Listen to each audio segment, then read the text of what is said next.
বৃক্ষরোপণকে সবুজ বিপ্লবে রূপান্তর করে পরিবেশ স্টার্টআপ গঠনে শিক্ষক ও শিক্ষার্থীদের এগিয়ে আসার আহ্বান জানিয়েছেন ডাক্তার জুবাইদা রহমান।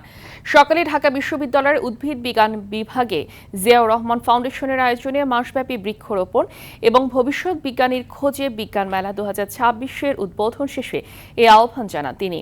বলেন, বিজ্ঞানের অভিনব ইনোভেশনের মাধ্যমে দেশকে এগিয়ে নিতে হবে। এ সময় জিয়াউর রহমান রাষ্ট্রপতি থাকাকালে সৌদি আরবে নিম গাছের রোপণের স্মৃতিচারণ করেন তিনি।